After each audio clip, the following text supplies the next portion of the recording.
വലിയ വിജയത്തിന്റെ പകട്ട് കളയാതെ ഹൈക്കമാൻഡോ കോൺഗ്രസോ ആരാഞ്ഞ് തീരുമാനിക്കട്ടെ എന്ന് മാത്യു കുഴൽനാടൻ അതുമായി ബന്ധപ്പെട്ട് നടത്തിയ പ്രതികരണം കൂടി ഒന്ന് കാണാം. മുസ്ലിം ലീഗിന്റെ നിയമസഭാ കക്ഷി നേതാവ് ഇന്ന ആളാകണമെന്ന് കോൺഗ്രസ് പറയൂ? കേരള കോൺഗ്രസിന്റെ നിയമസഭാ കക്ഷി നേതാവ് ഇന്ന ആളാകണമെന്നാണ് ഞങ്ങളുടെ താല്പര്യം കോൺഗ്രസ് ആരോടും പറയൂ. ഈ വിജയം എന്ന് പറയുന്നത് ആരും മറക്കരുത്. ഇത് പാർട്ടിയുടെ വിജയമാണ്, ഇത് മുന്നണിയുടെ വിജയമാണ്. ആ വിജയത്തിന്റെ മാറ്റ് കുറയ്ക്കുന്ന ഒരു നടപടി ആരുടെ ഭാഗത്തുനിന്നുണ്ടായിരുന്നു? ഇതിന്റെ അകത്തെല്ലാം നമ്മൾ ഫോളോ ചെയ്യുന്ന ഒരു പ്രോട്ടോകോൾ ഉണ്ട്. ആ പ്രോട്ടോകോൾ ആരും അതിനൊരു ഒരു ലക്ഷ്മണരേഖയുണ്ട്. ആ ലക്ഷ്മണരേഖ ആരും ക്രോസ് ചെയ്യാറില്ല, ക്രോസ് ചെയ്യത്തില്ല. അത് രാഷ്ട്രീയ മര്യാദയാണ് അങ്ങോട്ടും ഇങ്ങോട്ടും കാണിക്കുന്നത്. ഷാഫി ചാലിം, ഇവിടെ ലീഗിന്റെ വിദ്യാഭ്യാസ വകുപ്പ് നൽകരുതെന്ന് തിട്ടൂരം പറയുന്നത് വി മുരളീധരനാണ്. ലീഗിന്റെ മുഖ്യമന്ത്രി വരുമെന്ന് പറയുന്നത് കെ സുരേന്ദ്രനാണ്. ആര് മുഖ്യമന്ത്രിയാവണമെന്ന് പറഞ്ഞുകൊണ്ടേയിരിക്കുന്നത് വെള്ളാപ്പള്ളിയും സുകുമാരൻ നായരൊക്കെയാണ്. അവരോടൊക്കെയല്ലേ ഇടപെടരുത് എന്ന് മാത്യു അക്കാര്യത്തിൽ പറഞ്ഞത്. അല്ലാതെ ആ വിജയത്തിനായി അഹോരാത്രം പണിയെടുത്ത നിങ്ങളോട് എന്തിനാണ് ഈ മാത്യുവിന്റെ വിരട്ട്? ഷാഫി,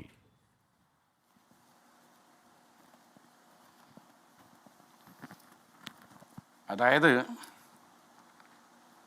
KPCC പ്രസിഡന്റിനെ ആണ് തീരുമാനിക്കേണ്ടതെങ്കിൽ അത് കോൺഗ്രസ് എന്ന പാർട്ടിയാണ് ചെയ്യേണ്ടത്. ഇതൊരു മുന്നണിയെ നയിക്കേണ്ട മുഖ്യമന്ത്രി പദവി സംബന്ധിച്ച കാര്യമായതുകൊണ്ട് തീർച്ചയായിട്ടും ഓരോ ഘടകകക്ഷിക്കും അവരുടേതായ അഭിപ്രായം ഉണ്ടാവും. മാത്രമല്ല, മാത്യു കുഴൽനാടൻ ഒന്നോർക്കണം, കോൺഗ്രസിൻ്റെ നിയമസഭാ കക്ഷി നേതാവിനെ തീരുമാനിക്കുന്നതിൽ ലീഗിന് എന്ത് കാര്യം എന്ന് ചോദിക്കുമ്പോൾ എന്തിനാണ് AICC നേതൃത്വം ഹൈക്കമാൻഡ് പ്രതിനിധികൾ മുസ്ലിം ലീഗിനെ ക്ഷണിച്ചത്, മറ്റു ഘടകകക്ഷികളെ ക്ഷണിച്ചത്? അപ്പോൾ അത് ചോദിക്കേണ്ടത് ഹൈക്കമാൻഡിനോടാണ്, ഞങ്ങളെ നേരെയല്ല. അതിനത്രേ മറുപടി പറയുള്ളൂ. പിന്നെ വി മുരളീധരൻ BJP-കാരനാണ്. BJP-കാരൻ ചോദിക്കുകയാണ്, വിദ്യാഭ്യാസ വകുപ്പ് മുസ്ലിം ലീഗ് എടുക്കാൻ പാടില്ല, കോൺഗ്രസ് എടുക്കണം. എന്താ അതിൻ്റെ പച്ച മലയാളം?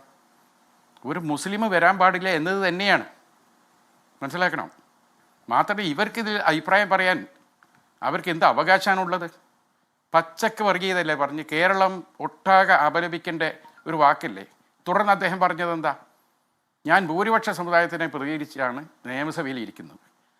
ഭൂരിപക്ഷ സമുദായത്തെ പ്രതികരിക്കാൻ ഇയാളാരാ? ഇയാൾ സംഘികളെ പ്രതികരിച്ചാണ് ഇരിക്കുന്നത്, അല്ലാതെ ഭൂരിപക്ഷ സമുദായത്തിനെ അല്ല. ഭൂരിപക്ഷ സമുദായത്തെ പ്രതികരിച്ച് ഞാൻ നിയമസഭയിൽ ഇരിക്കുന്നു എന്നിട്ട് പറയുന്നു മുസ്ലിം ലീഗിന് വിദ്യാഭ്യാസം കൊടുക്കാൻ പാടില്ല, അത് കോൺഗ്രസ് ഏറ്റെടുക്കണം. എന്താ കോൺഗ്രസിനോട് ഇത്ര വലിയ സ്നേഹം? പച്ചക്ക് വർഗീയതയാണ്, അത് നിങ്ങൾ മനസ്സിലാക്കണം. ഇതിനെയൊക്കെ ഈ നാട് ഒരു ദിവസം ഒരുമിച്ച് ഹർത്താൽ നടത്തി എന്ത് ചെയ്യുമ്പോൾ ഇത്തരം വിഷജന്തുക്കൾക്ക് മറുപടി കൊടുക്കുകയാണ് വേണ്ടത്. അല്ല ഷാഫി, ഇവിടെ അത് BJP-കാരാണ്. അല്ല, ഞാൻ പറഞ്ഞത് അത് BJP-കാരാണ്. അവർക്ക് കൃത്യമായ ലക്ഷ്യങ്ങളുണ്ട്.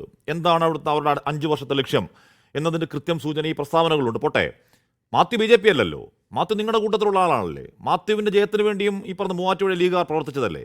മാത്യു അങ്ങനെ ഒരു ആയുധം, ഇപ്പം മാത്യു തന്നെ ആ നറേറ്റീവ് ഉണ്ടാക്കുകയാണെങ്കിൽ BJP-കാരെ എങ്ങനെ പഴിക്കാൻ പറ്റും ഷാഫി? അല്ല, മാത്യു അങ്ങനെ പറയാൻ പാടില്ല. പക്ഷേ മാത്യു അങ്ങനെ പറഞ്ഞു എന്നത് വലിയ വിഷയമാക്കി എടുക്കാൻ ഞങ്ങൾക്ക് താല്പര്യവുമില്ല. കാരണം ആളുകളൊക്കെ പറയണ സമയത്ത് അതിൻ്റെ ഒരു ടെസ്റ്റ് എന്താണെന്ന് ആദ്യം മനസ്സിലാക്കണം. എന്തിനാണ് ഞങ്ങളാരും വലിഞ്ഞു കയറി വന്നേലല്ലോ. ഞങ്ങളോട് അഭിപ്രായം അങ്ങനെയാണെങ്കിൽ കോൺഗ്രസിൻ്റെ നിയമസഭാ കക്ഷി നേതാവിനെ തീരുമാനിക്കുന്നതിൽ ഘടകകക്ഷിയുടെ അഭിപ്രായം എന്തിനാണ് AICC നേതൃത്വം കോൺഗ്രസ് ഹൈക്കമാൻഡ് തേടിയത് എന്ന് മാത്യു കുഴൽനാടനോട് ഹാഷ്മി നിങ്ങളെ മാധ്യമ പ്രവർത്തകർ ചോദിക്കേണ്ടിയിരുന്നു. നിങ്ങൾ ആരാണ് എന്താണ് പറയുന്നത് അത് അപ്പടി നേരെ ജനങ്ങൾക്ക് കാണാൻ വിട്ടുകൊടുക്കുക എന്നല്ലാതെ ഒരു ചോദ്യം ചോദിക്കാനുള്ള ഒരു ത്രാണി ആ കൂട്ടത്തിലെ മാധ്യമ പ്രവർത്തകർക്ക് ഉണ്ടായോ? ഒറ്റ ചോദ്യം കുഴൽനാടനോട് ചോദിച്ചാൽ പോരെ. അങ്ങനെയാണ് എന്തിനാ ഘടകകക്ഷികളെ ഇന്ന് ക്ഷണിച്ചത്? അവരുടെ അഭിപ്രായം പിന്നെ എന്തിനാ തേടിയത്? ആ ഒറ്റ ചോദ്യത്തിന് മാത്യു കുഴൽനാടന് കൃത്യമായി മറുപടി ആവൂലേ? അതിലത്രയേ ഉള്ളൂ. ഇതൊന്നും വലിയൊരു വിഷയമായിട്ട് ഞങ്ങൾ എടുക്കുന്നില്ല. അതൊക്കെ അവരുടെ പക്വത കുറവായിട്ട് മാത്രമേ ഞാൻ കാണുന്നുള്ളൂ, സൂക്ഷ്മത കുറവ്.